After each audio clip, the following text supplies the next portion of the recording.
बिस्मिल्लाहिर्रहमानिर्रहीम। अस्सलाम वालेकुम स्टूडेंट्स, क्या हाल है जी? कैसे हैं आप सब? उम्मीद करता हूँ आप सब खैरियत से होंगे। स्टूडेंट्स, मैं हूँ मोहम्मद इब्राहीम, आपके चैनल डायमेंशनल फ़िज़िक्स से।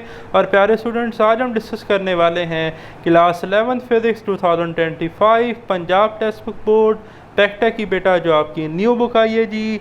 चैप्टर नंबर 5 स्टूडेंट्स हम डिस्कस कर रहे थे सॉलिड्स एंड फ्लूइड डायनामिक्स। और प्यारे स्टूडेंट्स, आज का हमारा टॉपिक है टर्मिनल वेलोसिटी। बेटा सबसे पहले तो मार्क कर लें, ये टॉपिक एग्जाम में long question point of view से काफ़ी इंपॉर्टेंट है। ये टॉपिक बेटा पेपर में शॉर्ट क्वेश्चन में भी पूछा जा सकता है। टर्मिनल वेलोसिटी की डेफिनेशन या रिलेशन आ सकता है, और बेटा आपसे इससे रिलेटेड एमसीक्यूज भी पूछे जा सकते हैं। तो एग्ज़ाम पॉइंट ऑफ व्यू से ये टॉपिक एक कंप्लीट पैकेज है। तवज्जो से ध्यान से लेक्चर को सुनना है। बड़ी ही मुख्तसर और सादा सी इसकी क्या है बेटा डेरिवेशन है। टॉपिक का करते हैं स्टार्ट। ठीक है जी।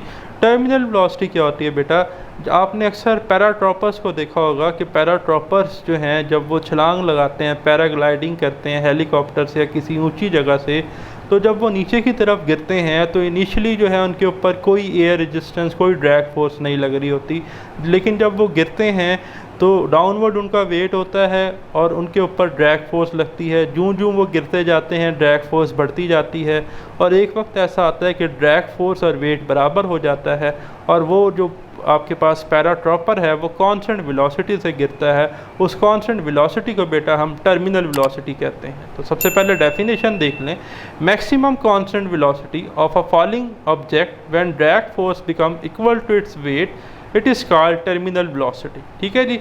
जब बेटा कोई ऑब्जेक्ट जो है वो कांस्टेंट वेलोसिटी से गिरता है, जब उस पर लगने वाली ड्रैग फोर्स और वेट बराबर हो, तो तब हम उस वेलोसिटी को टर्मिनल वेलोसिटी कहते हैं।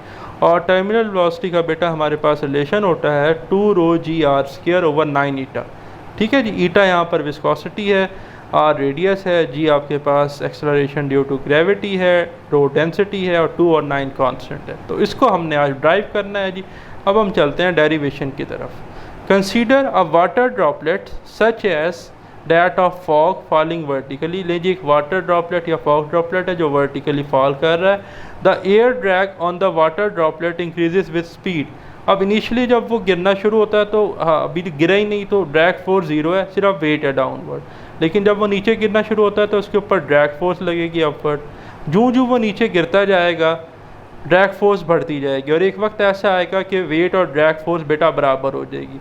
The droplet accelerate rapidly under the overpowering force of the gravity which pulls the droplet rapidly downward due to the force of gravity. यही मैंने कहा जी, जो वेट है फोर्स ऑफ ग्रेविटी है वो से डाउनवर्ड बेटा क्या करेगी, पुल्स करेगी। However the upward drag force on it increases as the speed of the droplet increases.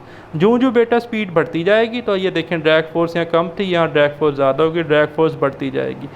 ठीक है। तो हम नेट फोर्स लिख सकते हैं, the net force on the droplet. अब नेट फोर्स क्या होगी जी?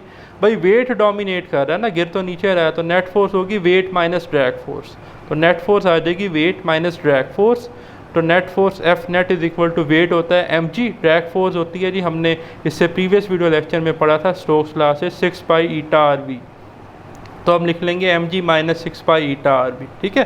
As the speed of droplet continue to increase, जो जो ड्रॉपलेट नीचे गिरता जा रहा है, मैंने कहा ड्रैग फोर्स बढ़ती जा रही है। The drag force eventually approaches to the weight in the magnitude. अब एक वक्त आया कि वेट और ड्रैग फोर्स का मैग्नीट्यूड बराबर हो गया।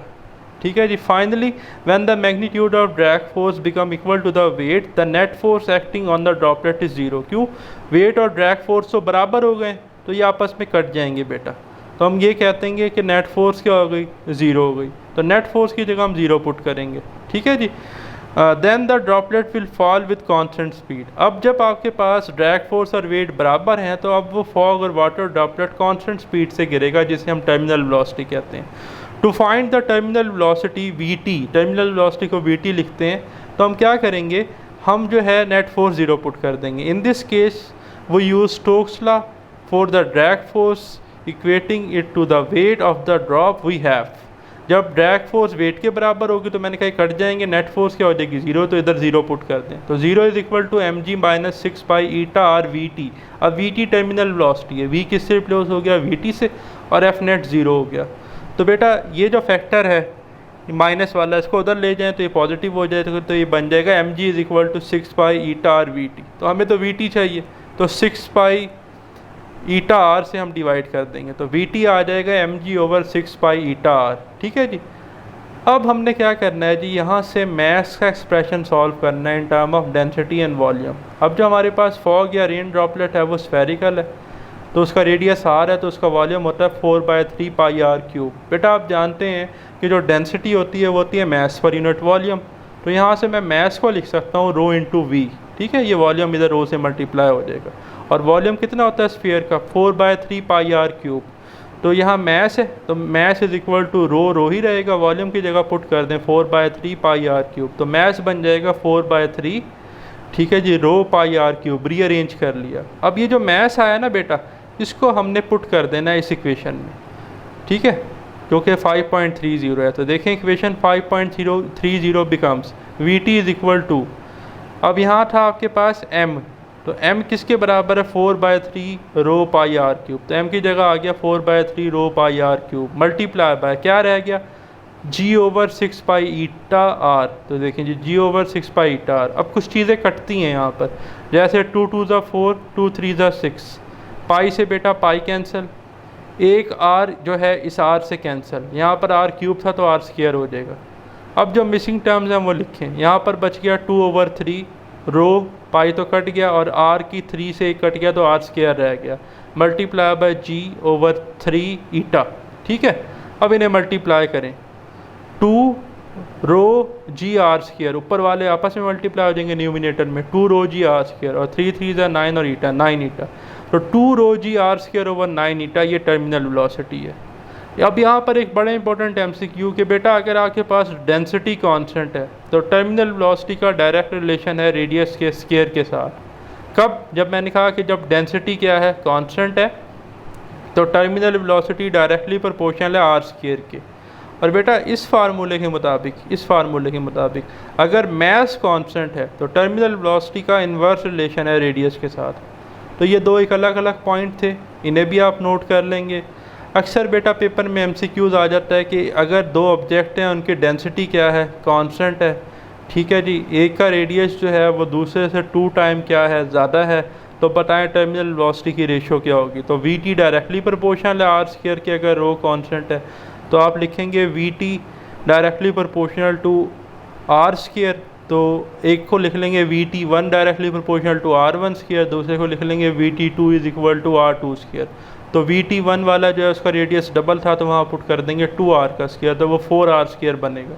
नीचे वाला आर ही था तो वो आर स्क्वायर बनेगा। तो रेशो लेंगे V T 1 over we T 2 की, तो वो बनेगी 4:1, तो 4:1 आंसर आ जाएगा। तो इस तरह से आप जो है इन फार्मूलाज को याद रखेंगे कि कोई न्यूमेरिकल भी अगर आ जाता है तो ताकि आप सॉल्व कर लें। तो ये था प्यारे स्टूडेंट्स हमारा आज का वीडियो लेक्चर। अल्लाह ताला आपको कामयाबी अता फरमाए। वेरी सून इंशाल्लाह डिस्कस करते हैं नेक्स्ट वीडियो लेक्चर को। अल्लाह हाफिज़।